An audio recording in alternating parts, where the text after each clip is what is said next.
بسم اللہ الرحمن الرحیم۔ السلام علیکم، ہمارے چینل میں خوش آمدید ناظرین۔ آج آپ کے لیے میں انتہائی خوفناک، سنسنی خیز اور دلچسپ کہانی لے کر آئی ہوں، لیکن کہانی شروع کرنے سے پہلے آپ سے گزارش ہے کہ اگر آپ ہمارے چینل پر نئے ہیں تو ہمارے چینل کو ضرور سبسکرائب کیجیے تاکہ آپ کو ہماری ویڈیوز سب سے پہلے ملیں۔ جب ایک جن نے مجھے بچایا، وہ لڑکا مجھے دھوکے سے اس جگہ لے آیا جہاں اس کے اوپاش دوستوں کے سوا اور کوئی نہیں تھا۔ میں نے خود کو بچانے کے لیے چھت سے چھلانگ لگا دی، مگر مجھے چوٹ نہیں آئی کیونکہ میں نے دوسری منزل سے چھلانگ لگائی تھی، مگر مجھے درد کیوں نہیں ہو رہا تھا۔ دوسری منزل سے چھلانگ لگانے کے بعد اصولاً تو میری ہڈیاں چور چور ہو جانی چاہیے تھیں۔ کیا میں مر چکی ہوں؟ میں نے خود سے سوال کرتے ہوئے ڈرتے ڈرتے آنکھیں کھولی اور دنگ رہ گئی۔ میرے پیر زمین سے چند فٹ اوپر ہوا میں معلق تھے، جو پھر آہستہ آہستہ نیچے زمین پر لگ رہے تھے۔ میں نے خود کو سنبھالتے ہوئے اوپر دیکھا۔ اسد اور اس کے دونوں دوست دیوار کے ساتھ کنارے پر لٹکے پھٹی پھٹی نظروں سے مجھے دیکھ رہے تھے۔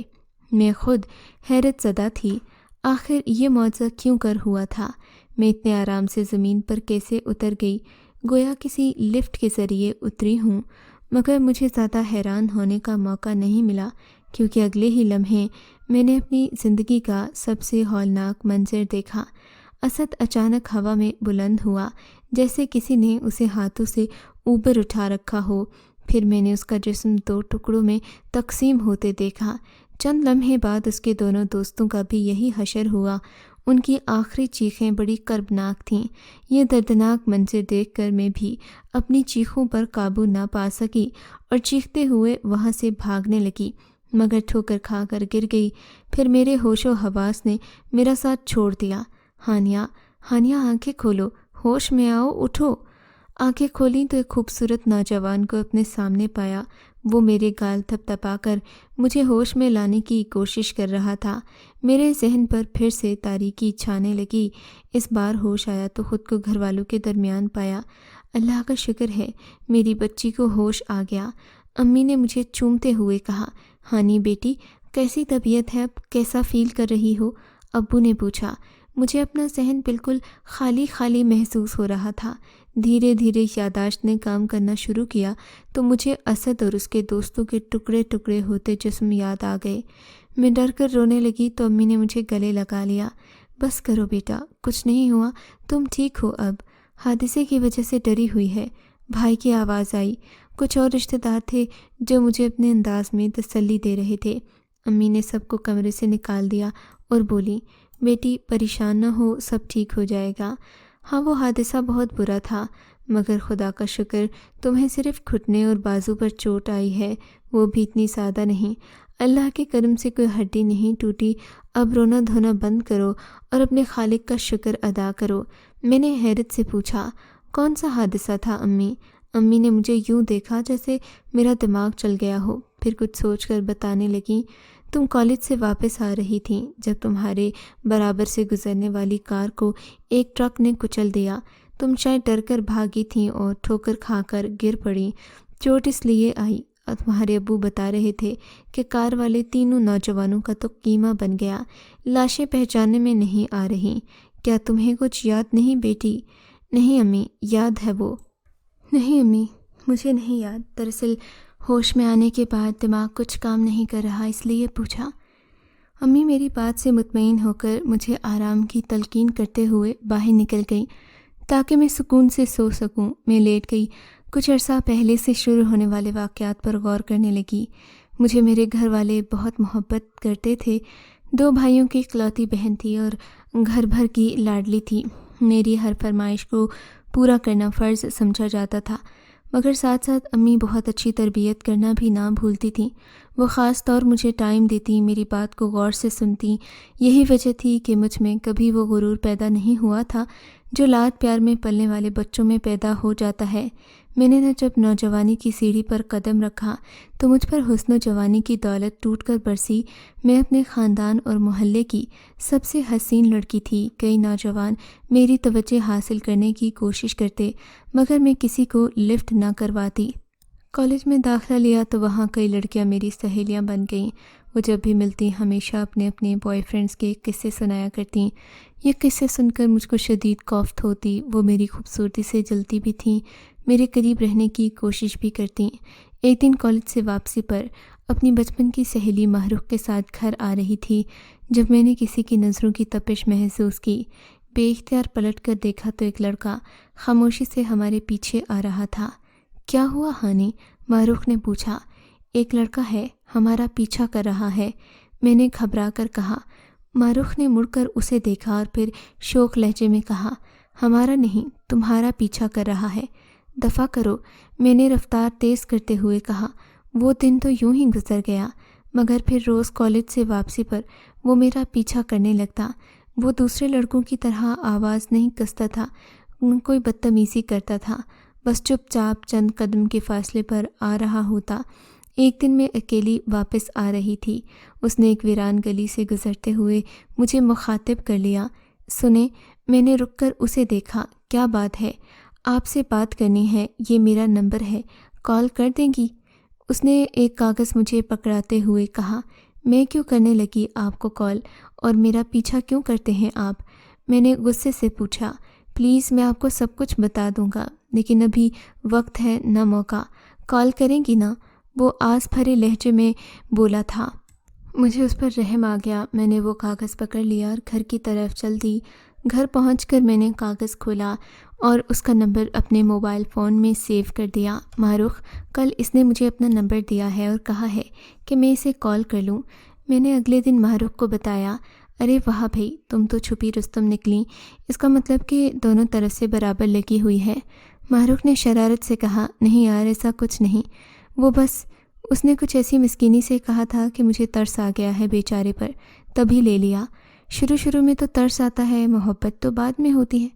ماہرخ کی شرارتیں جاری تھیں۔ اچھا، تم اسے فون کر کے تو دیکھو، پتہ تو چلے موصوف کتنے پانی میں ہیں۔ چلو ٹھیک ہے، کروں گی کال کسی وقت، میں نے کہا۔ اگلے دن میں نے کال کی۔ پہلے تو وہ ہچکچاتا رہا، مگر بالآخر اس نے اظہار محبت کر دیا۔ میں نے اس کی محبت کے سامنے مزاحمت کرنے کی کوشش کی، مگر کب تک؟ آخرکار مجھے ہتھیار ڈالنا ہی پڑے۔ اب ہم روز کال پر گھنٹوں باتیں کیا کرتے، کبھی کسی ریسٹورنٹ میں ایک دوسرے سے مل بھی لیتے تھے۔ ایک دن جب کالج سے گھر پہنچی تو امی کو پیکنگ کرتے دیکھا۔ وہ بیگز میں کپڑے اور دوسرا ضرورت کا سامان پیک کر رہی تھیں۔ کیا بات ہے امی، کہیں جا رہی ہیں کیا؟ میں نے پوچھا۔ ہاں، تمہارے چاچو کے گھر جا رہے ہیں، ہشام کی شادی ہو رہی ہے۔ سچ؟ کب جانا ہے وہاں؟ میں بہت ایکسائٹڈ ہو گئی۔ شادی تو ایک ہفتے بعد ہے، مگر ہم پرسوں چلیں گے۔ تمہارے چاچو نے بہت تاکید کی ہے جلد آنے کی۔ مجھے بہت خوشی ہوئی۔ ہشام میرے چاچو کا بیٹا تھا۔ چاچو لوگ دوسرے شہر میں رہا کرتے تھے، کبھی کبھی ہم ان سے ملنے چلے جاتے تو وہاں رہ کر بہت مزہ آتا تھا۔ ہشام بھائی کے علاوہ چاچو کا ایک اور بیٹا بھی تھا جس کا نام ہاشم تھا۔ اگلے دن میں نے ماہرخ اور اسد کو اپنے جانے کا بتایا تو دونوں اداس ہو گئے۔ میں نے دونوں کو یقین دلایا کہ میں انہیں برابر کال کرتی رہوں گی اور جلد ہی واپس آ جاؤں گی۔ سفر بہت اچھا رہا، خیریت سے کٹ گیا۔ چاچو کی فیملی ہمیں دیکھ کر بہت خوش ہوئی اور یہی حال ہمارا بھی تھا۔ ویسے تو سبھی بہت خوش تھے، مگر ہاشم کی آنکھوں میں مجھے ایک انوکھا رنگ نظر آیا۔ مجھے دیکھ کر اس کی آنکھوں میں گویا ستارے سے روشن ہو جاتے۔ شاید وہ مجھے پسند کرنے لگا تھا، مگر میرے دل میں تو اسد بسا ہوا تھا، اس لیے اگنور کرتی رہی۔ شادی کے ہنگامے جاری تھے کہ ایک دن باتوں ہی باتوں میں قریب ہی واقع کھنڈرات کا ذکر ہونے لگا۔ ان کھنڈرات کے قریب ہی ایک میوزیم بنایا گیا تھا جہاں کھنڈرات سے ملنے والی چیزیں جمع کی گئی تھیں۔ اس میوزیم کے قریب ہی ایک پرانا اور بڑا قبرستان تھا جہاں نہ جانے کتنے حکمرانوں کی تدفین ہوئی تھی۔ مجھے شوق ہوا کہ میں بھی اس میوزیم اور کھنڈرات کو دیکھوں۔ میں نے ہشام بھائی سے فرمائش کی کہ مجھے وہاں لے چلیں۔ وہ ہنسنے لگا۔ پگلی، کیا کرو گی وہاں جا کر؟ قبریں ہی تو ہیں، کون سا تاج محل بنایا ہوا ہے۔ پلیز ہشام بھائی، لے چلے نا مجھے وہاں، میں نے دیکھنا ہے۔ میں نے منت بھرے انداز میں کہا تو انہیں مانتے ہی بنی۔ اچھا بھائی، ٹھیک ہے، کل چلیں گے وہاں، لیکن صبح تو مجھے کچھ کام ہے۔ شام میں چلیں گے، یہ 20 منٹ کی ڈرائیو پر ہی تو ہے۔ ہشام، یہ لڑکی تو پاگل ہے، تم ہی کچھ عقل کرو۔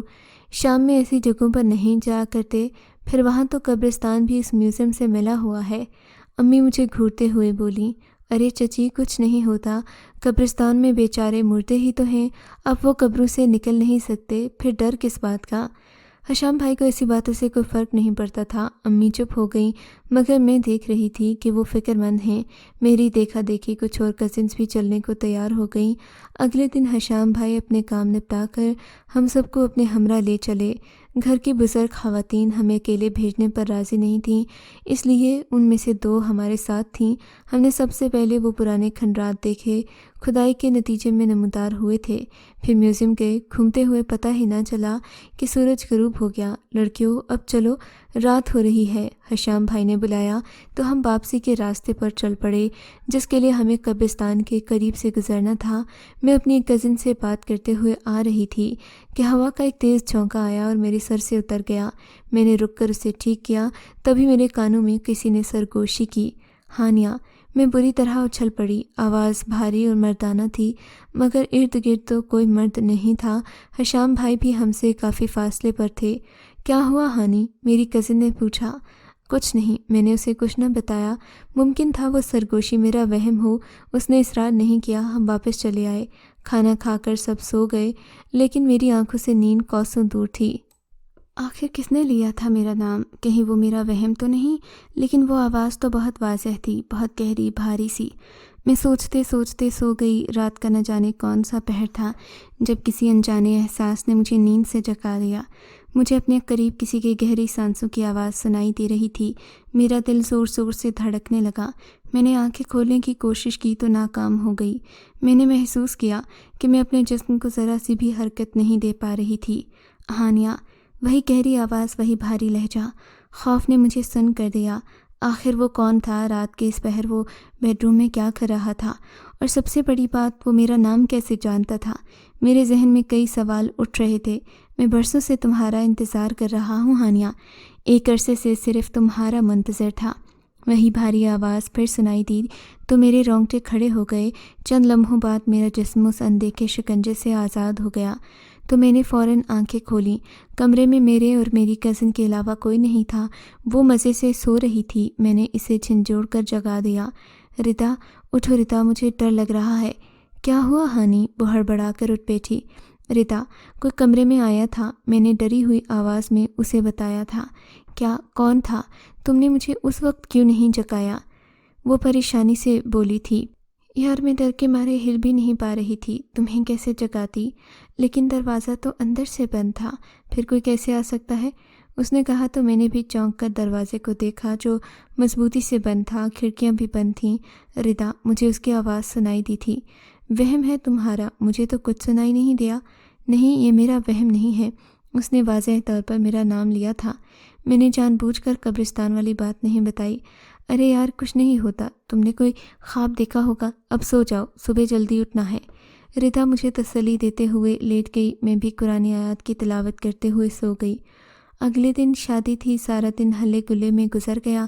رات کو جب سب تھک ہار کر لیٹ گئے تو میں کمرے میں اکیلی تھی۔ کپڑے چینج کرنے کے بعد جو ہی سونے کے لیے لیٹی، ہوا کے ایک تیز جھونکے نے کھڑکی کھول دی۔ میں اسے بند کرنے کے لیے اٹھی تو چونک گئی۔ کھڑکی کی دوسری طرف کوئی تھا۔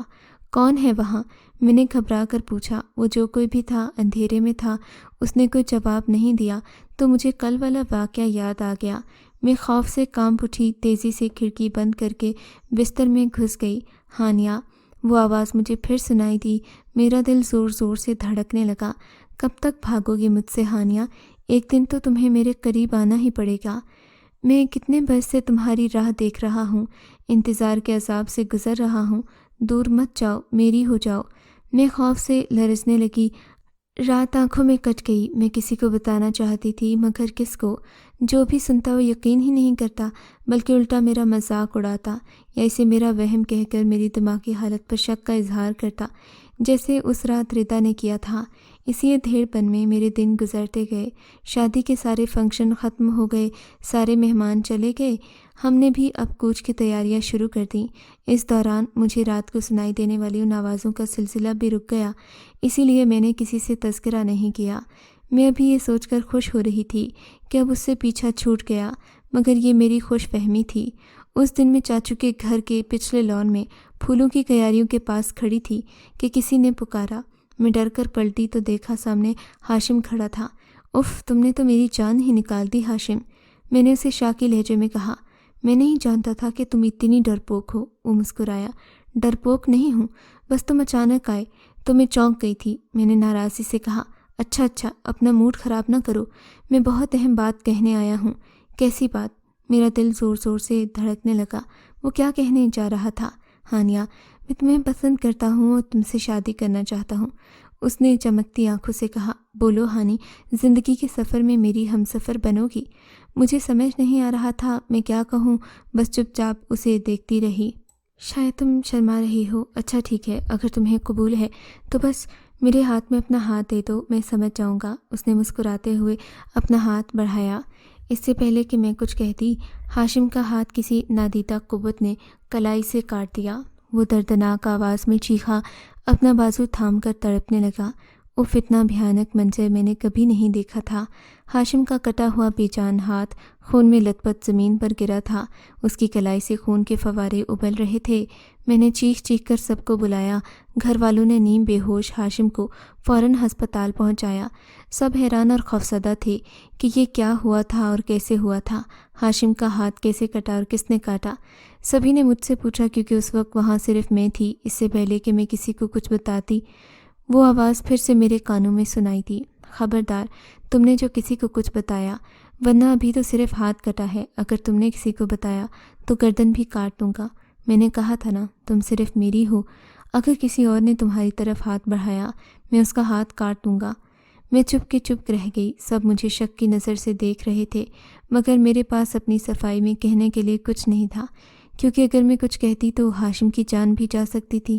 اس حادثے نے ہاشم کو بری طرح سے مرجھا دیا تھا، اسے دیکھ کر یقین ہی نہیں آتا تھا کہ یہ وہی ہاشم ہے جو کل تک بے حد خوبصورت زندگی سے بھرپور تھا۔ چاچی مجھے برے انداز سے دیکھتی تھیں، انہیں لگتا سب میری وجہ سے ہوا ہے، اور وہ غلط بھی تو نہیں تھیں۔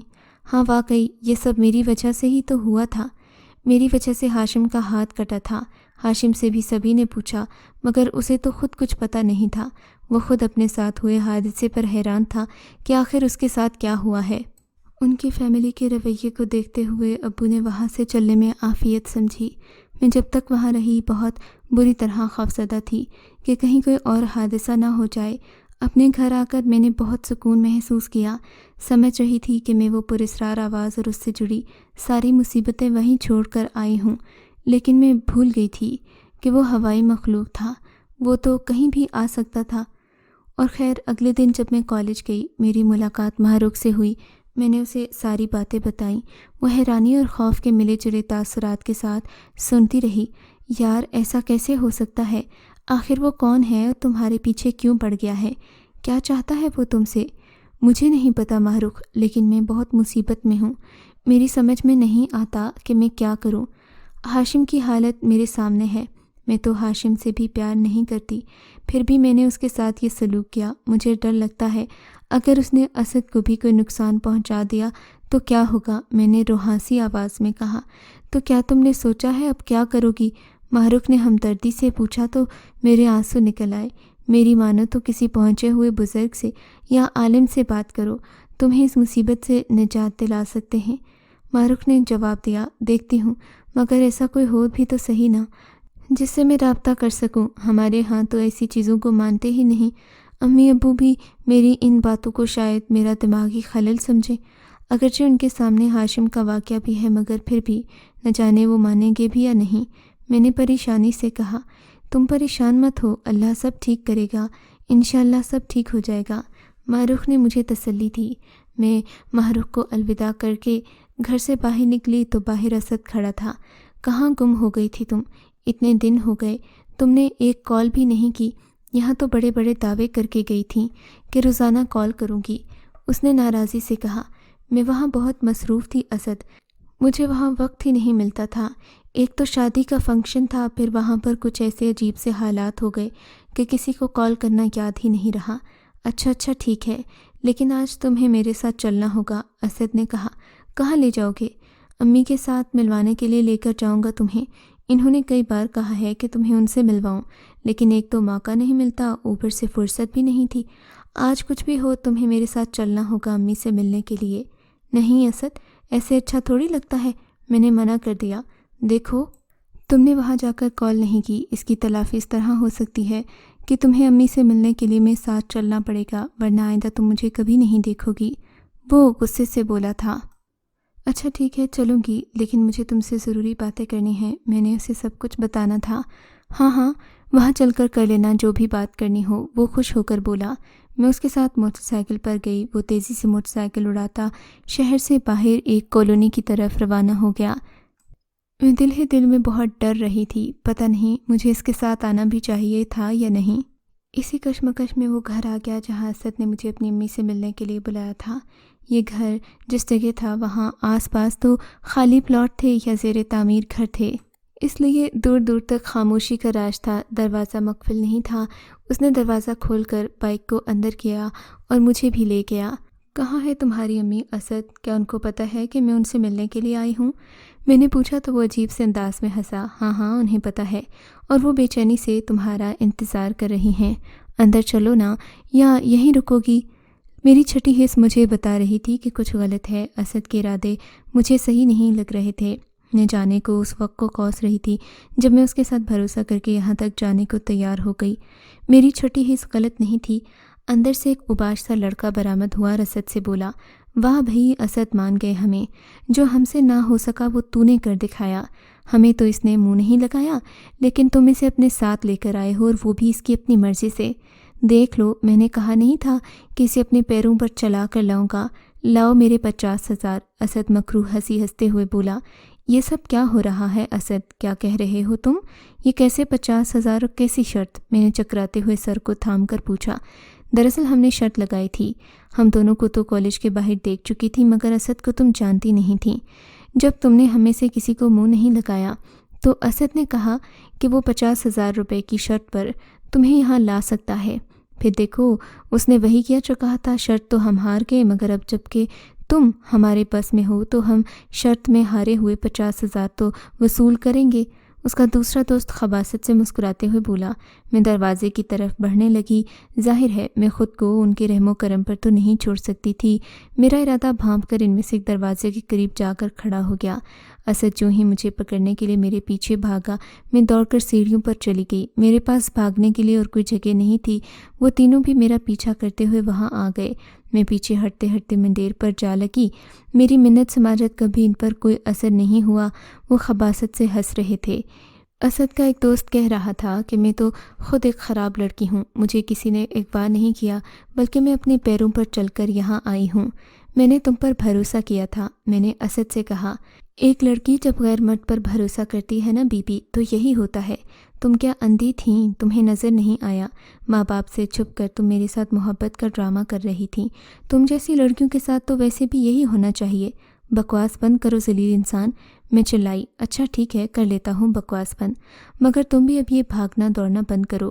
تمہارے پاس بھاگنے کے لیے کوئی جگہ نہیں۔ اس کی کرخت آواز نے میری رہی سہی امید بھی ختم کر دی۔ میں نے بے بسی سے ادھر ادھر دیکھا۔ بچنے کا بس ایک ہی طریقہ تھا، اور دیر کرنے کی صورت میں میں ان کے رحم و کرم پر ہوتی۔ میں تیزی سے منڈیر پر چڑھی اور نیچے چھلانگ لگا دی۔ میری آنکھیں بند تھیں۔ میں نے دوسری منزل سے چھلانگ لگائی تھی، مگر مجھے درد نہیں ہو رہا تھا۔ دوسری منزل سے چھلانگ لگانے کے بعد اچانک مجھے لگا جیسے کسی نے مجھے تھام لیا ہو۔ میں نے ڈرتے ڈرتے آنکھیں کھولیں۔ فکر مت کرو، میں تمہارے ساتھ ہوں، میں تمہیں کچھ نہیں ہونے دوں گا۔ پھر اس نادیدہ قوت نے ان کا جو حشر کیا اسے یاد کر کے مجھے جھرجھری سی آ گئی۔ اچانک مجھے وہ نوجوان یاد آیا جس نے مجھے ہوش میں لانے کی کوشش کی تھی۔ وہ کون تھا؟ میرا نام کیسے جانتا تھا؟ یا پھر وہی تھا پراسرار آواز والا؟ شاید نہیں، یقیناً وہی تھا۔ تمہارا اندازہ بالکل ٹھیک ہے۔ وہی آواز میری سماعت سے ٹکرائی تو میں نے گھبرا کر آنکھیں کھول دیں۔ وہ اس وقت میرے سامنے کرسی پر بیٹھا ہوا تھا۔ میں نے اسے دیکھا تو دیکھتی ہی رہ گئی۔ بہت خوبصورت تھا، لمبا قد، شریری جسامت، خوبصورت ملائم سے سیاہ بال، سرخ و سفید رنگت اور نیلی کانچ جیسی بڑی بڑی خوبصورت آنکھیں۔ میں گمسم سی اسے دیکھنے لگی۔ اس کی آنکھوں میں بلا کے طلسماتی قوت تھی۔ انسانوں کی طرح وہ پلکیں نہیں جھپکاتا تھا۔ تم کون ہو؟ میں نے بے اختیاری کے عالم میں پوچھا۔ میں وہی ہوں جس نے تمہیں ان انسان نما درندوں کے ہاتھوں سے بچایا۔ تو کیا وہ پراسرار آواز جو مجھے سنائی دیتی ہے وہ تمہاری ہے؟ ہاں وہ میں ہی ہوں، میں تمہیں چاہتا ہوں، تمہیں اپنے ساتھ اپنی دنیا میں لے جاؤں گا۔ اس کی بات سن کر میری محویت ٹوٹ گئی۔ تم نے اتنی بے دردی سے کیوں مارا؟ کیونکہ انہوں نے تم پر بری نظر ڈالنے کی جرت کی تھی، مگر ہاشم نے تو ایسا نہیں کیا تھا۔ میں نے غصے سے پوچھا۔ اسی لیے تو اسے زندہ چھوڑ دیا تھا، ورنہ ہاتھ کی جگہ اس کی گردن بھی کٹ سکتی تھی۔ اس کی نیلی آنکھوں میں وحشت سی جھلکنے لگی۔ مگر تم یہ سب کیوں کر رہے ہو؟ کیونکہ میں تمہیں پسند کرتا ہوں اور تمہیں بھی کرنا ہوگا، اس نے حکم سے کہا۔ اور اگر میں تمہاری بجائے کسی اور کو پسند کروں؟ میں نے دھڑکتے دل سے پوچھا۔ مہا، تمہارا کیا خیال ہے؟ میں ایسا ہونے دوں گا؟ مگر پھر بھی اگر تم نے ایسی غلطی کی تو وہ بھی نہیں بچے گا۔ اس کی آواز غیر انسانی غراہٹ میں بدل گئی۔ تم میرے پیچھے کیوں پڑے ہو؟ خدا کے لیے میری جان چھوڑ دو، میں بے بسی سے بولی۔ کیونکہ میں تم سے محبت کرتا ہوں، میں اب تمہیں ہرگز نہیں چھوڑ سکتا۔ وہ میری آنکھوں میں دیکھ کر بولا تو مجھے اس کی نیلی آنکھوں سے وحشت ہونے لگی، خوف آنے لگا۔ تم جن ہو اور میں انسان ہوں، دیکھو یہ بات تو طے ہے کہ ہمارا ملن نہیں ہو سکتا، پھر تم ضد کیوں کرتے ہو؟ میں نے کہا تو اس کے چہرے سے مسکراہٹ غائب ہو گئی۔ ناممکن کو ممکن بنانا میرا کام ہے، تمہیں اس بارے میں فکر کرنے کی ضرورت نہیں۔ اور ہاں، اپنے گھر والوں کو میرے بارے میں کچھ بھی بتانے کی حماقت مت کرنا، ورنہ ان کا حشر بھی ان لڑکوں جیسا کر دوں گا۔ یہ کہہ کر وہ غائب ہو گیا۔ مجھے دھمکیاں دے کر غائب ہو جاتا۔ اگلے دن ماہرخ مجھ سے ملنے آئی تو میں اس کے گلے لگ کر خوب روئی۔ بس کرو، صبر سے کام لو، میں جانتی ہوں تمہیں اسد کی موت کا بہت غم ہوا ہے، مگر تقدیر میں یہی لکھا تھا۔ تم اس وقت اسد کے ساتھ نہیں تھیں، ورنہ تم بھی ماری جاتی۔ وہ مجھے تسلی دیتے ہوئے بولی۔ میرے ذہن میں لفظ حادثہ اٹک گیا۔ سب یہی کیوں کہہ رہے ہیں؟ وہ حادثہ تو نہیں تھا بلکہ قتل تھا۔ میں نے اپنے آنسو صاف کیے اور بولی، پہلے تم مجھے یہ بتاؤ، اسے حادثہ کیوں کہہ رہی ہو؟ کیونکہ حادثہ ہی تھا، اس نے الجھن بھرے لہجے میں جواب دیا۔ کیا تم مجھے کچھ تفصیل بتا سکتی ہو اس حادثے کی؟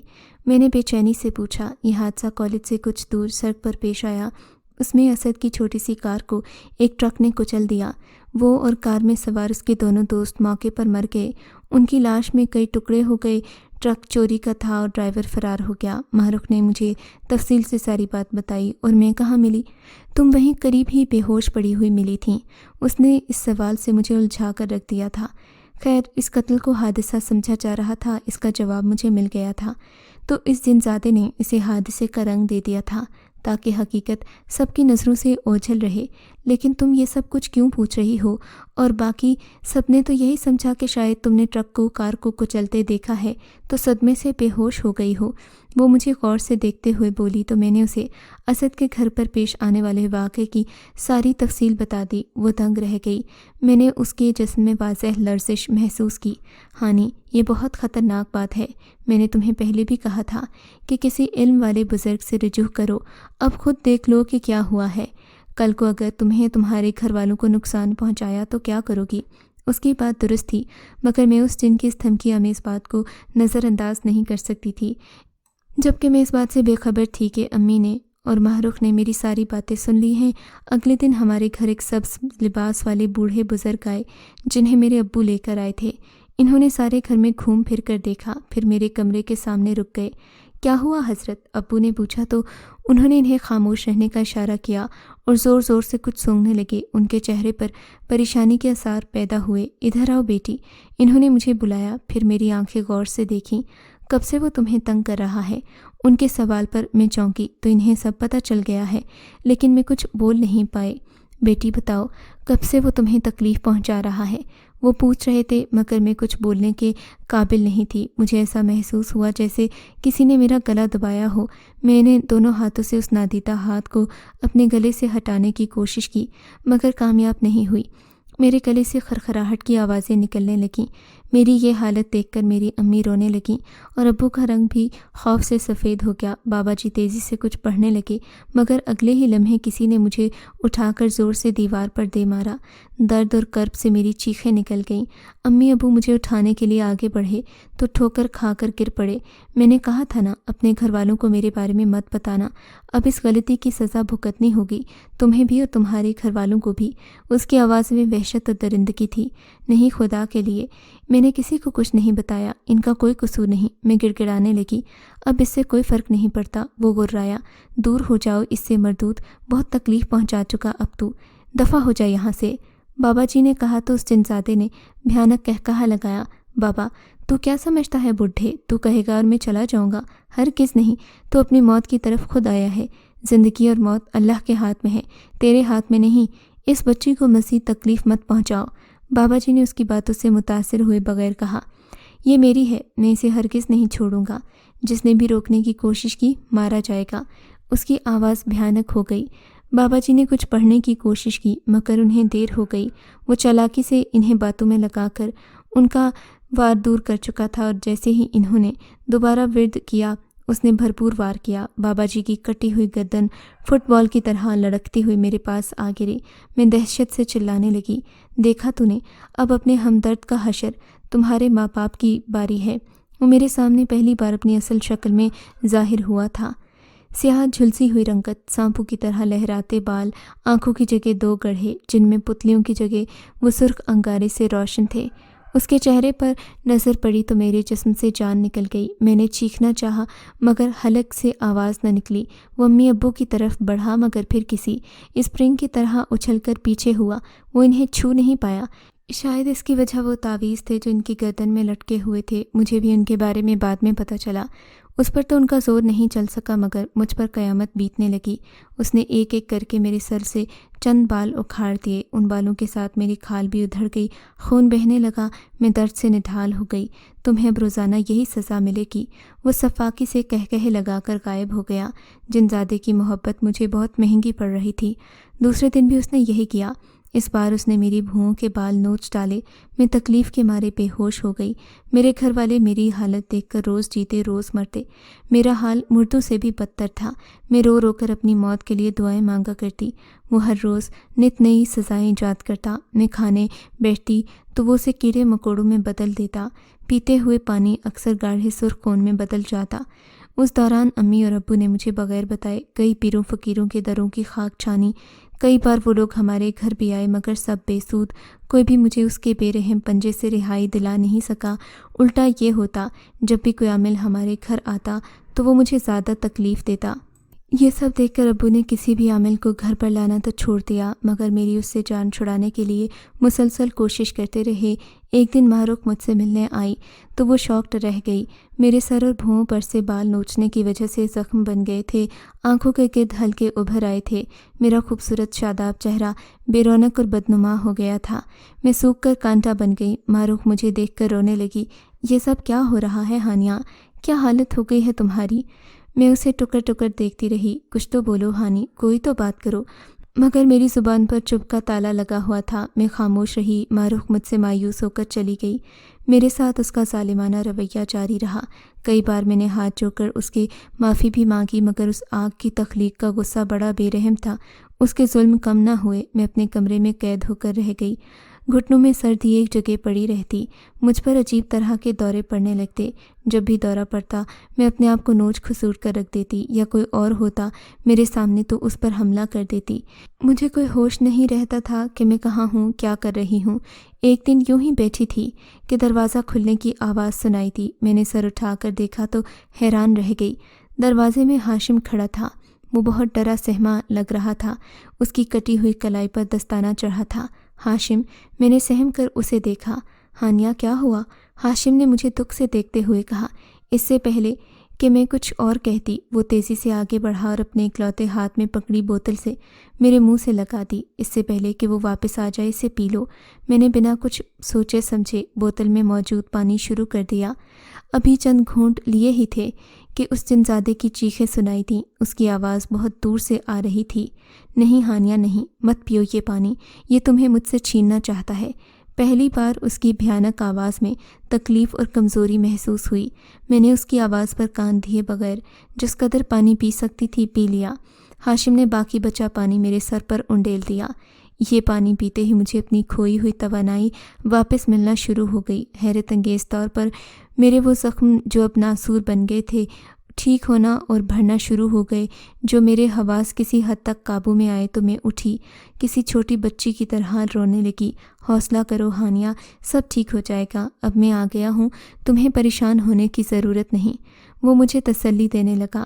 ہاشم، وہ بہت ظالم ہے، اس نے تمہارا ہاتھ بھی کاٹ دیا تھا، اب وہ تمہیں زیادہ نقصان پہنچانے کی کوشش کرے گا، کہیں وہ تمہاری جان نہ لے لے۔ میں نے ڈر کر کہا، فکر مت کرو، پہلے میں بے خبر تھا، اس لیے وہ کامیاب ہو گیا، مگر اب اس کے لیے پورا بندوبست کر کے ہی یہاں آیا ہوں۔ تم نے خود دیکھا ہے، ابھی جیسے ہی تم نے وہ پانی پیا وہ تم سے بھاگ گیا۔ کاش تم نے مجھے اس وقت بتا دیا ہوتا تو آج وہ تمہارا یہ حال نہ کر پاتا۔ وہ شکوہ بھرے لہجے میں بولا۔ اس نے مجھے دھمکی دی تھی کہ اگر میں نے تمہیں یا کسی اور کو اس کے بارے میں بتایا تو وہ تمہیں مار دے گا۔ میں ڈر گئی تھی سو خاموش رہی۔ ہاشم وہ دوبارہ تو نہیں آئے گا نا؟ میں نے سہمی ہوئی آواز میں پوچھا۔ وہ بھی اسی دن کیے ہوئے پانی کی وجہ سے وقتی طور پر بھاگ گیا ہے، دوبارہ ضرور آئے گا۔ یہ جنات جیسی مخلوق اتنی آسانی سے کسی کا پیچھا نہیں چھوڑتی، لیکن اب اگر وہ آیا تو ہم اس کا بھرپور مقابلہ کریں گے، اس نے پرعزم انداز میں کہا۔ لیکن کیسے؟ وہ جن ہے اور ہم انسان، اس کے پاس ہم سے کئی گنا زیادہ طاقت ہے، اگر ہم اس کا مقابلہ نہ کر پائے تو؟ میں نے فکر مندی سے کہا تو ہاشم مسکرا دیا۔ ہم اکیلے نہیں ہیں، ہمارے پیچھے بھی ایک طاقتور ہستی موجود ہے۔ یہ پانی جس بزرگ نے دم کر کے دیا ہے اسے 2-3 دن تک تم سے دور رکھے گا۔ 3 دن بعد وہ بزرگ خود یہاں آئیں گے۔ وہ بہت اچھے اور نیک انسان ہیں، بہت سے لوگوں کو ایسے خطرناک اور شریر جنوں کے چنگل سے نجات دلا چکے ہیں۔ میری درخواست پر انہوں نے یہاں آنے کا وعدہ کیا ہے، اب وہی اس معاملے کو دیکھیں گے۔ تم دیکھنا سب ٹھیک ہو جائے گا۔ ہاشم کی بات سن کر میں پرسکون ہو گئی۔ پہلی بار مجھے تحفظ کا احساس ہوا تھا۔ وہ جنزادہ اب تو ہم میں سے کسی کو نقصان پہنچا نہیں سکتا تھا، کیونکہ سب کے پاس وہ تعویذ موجود تھے جو بزرگ نے دیے تھے، لیکن پھر بھی وہ گھر کے آس پاس منڈلاتا رہتا تھا۔ اب وہ میرے قریب تو نہیں آ سکتا تھا، البتہ مجھے دور دور سے دھمکیاں دیتا رہتا تھا۔ اب مجھ میں ہمت آ گئی تھی کہ اس کی ان دھمکیوں کو نظر انداز کرتی رہتی۔ بالآخر مقررہ مدت گزر گئی۔ آج تیسرے دن کی شام تھی۔ دوپہر سے ہی آسمان پر بادلوں کی ردا چھا گئی تھی۔ شام ہوتے ہی بادل اتنے گہرے ہو گئے کہ رات کا سما ہو گیا، ہر طرف گہرا اندھیرا چھا گیا۔ ہم سب لاؤنج میں بیٹھے امید و وہم کی کیفیت میں بزرگ کی آمد کا انتظار کر رہے تھے۔ اچانک بجلی زور سے کڑکی۔ میں نے کھڑکی سے جھانک کر دیکھا، دھواں دار بارش شروع ہو گئی تھی۔ پتہ نہیں وہ بزرگ کب آئیں گے بھی یا نہیں، اور اگر وہ نہ آئے تو؟ اس سے آگے کا تصور کر کے ہی میں کانپ گئی تھی۔ باقی سب بھی پریشان تھے۔ تم پریشان مت ہو، انہوں نے وعدہ کیا ہے تو ضرور آئیں گے، ہاشم نے مجھے تسلی دیتے ہوئے کہا۔ اچانک دروازے کی گھنٹی بجی۔ ہاشم تیزی سے باہر گیا۔ جب وہ واپس آیا اس کے ساتھ سفید لباس میں ملبوس ایک نورانی صورت والے بزرگ بھی تھے۔ انہیں دیکھ کر ہم سب گویا جی اٹھے۔ بزرگ نے سلام کرتے ہی جیسے ہی قدم آگے بڑھائے تو ان کے پیروں کے قریب اچانک ہی آگ جل اٹھی۔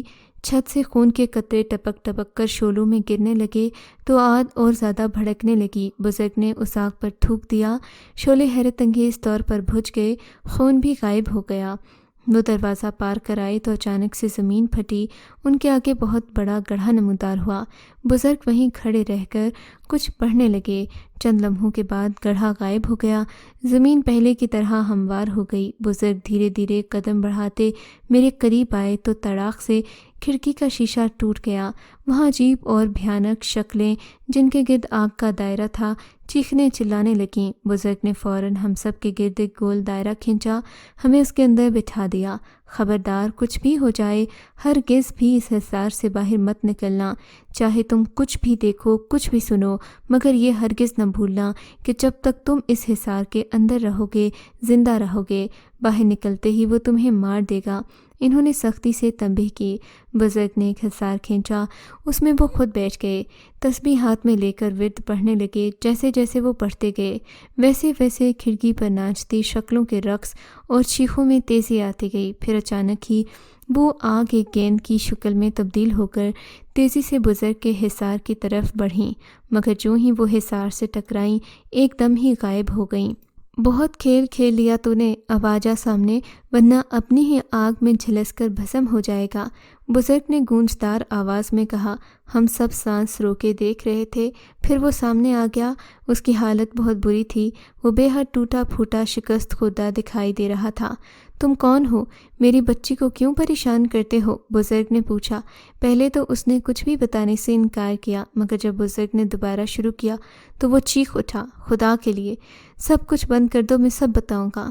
میرا نام شمائل ہے۔ میں ان کھنڈروں میں رہتا تھا جہاں یہ لڑکی آئی تھی۔ مجھے اس سے محبت ہو گئی۔ میں نے اس کے دل میں جگہ بنانے کی بہت کوشش کی، مگر اس نے اپنے ماں باپ کے ذریعے ایک عامل کو بلا لیا، مجھے نقصان پہنچانے کی کوشش کی، اسی لیے میں اسے سزا دیتا رہا۔ اس نے کراہتے ہوئے کہا، تم نے غلط کیا ہے، تم نے ایک معصوم لڑکی کو اذیت دی، اب تمہارے لیے یہی سزا ہے کہ تم ہمیشہ کے لیے اس کی زندگی سے چلے جاؤ اور آئندہ کبھی اسے پریشان نہیں کرو گے، جاتے ہوئے کوئی نشانی بھی چھوڑ جانا۔ بزرگ نے حکم دیا، میں وعدہ کرتا ہوں، اس نے شکست خوردہ آواز میں کہا۔ وہ چند لمحے خاموش رہا، پھر حسرت بھری نظروں سے مجھے دیکھتے ہوئے غائب ہو گیا۔ چند لمحے لان میں لگا ایک مضبوط درخت زوردار آواز سے جڑوں سے اکھڑ گیا، جن زیادہ جاتے ہوئے اپنی نشانی چھوڑ گیا۔ اس برے وقت کو گزرے بہت عرصہ ہو چکا ہے۔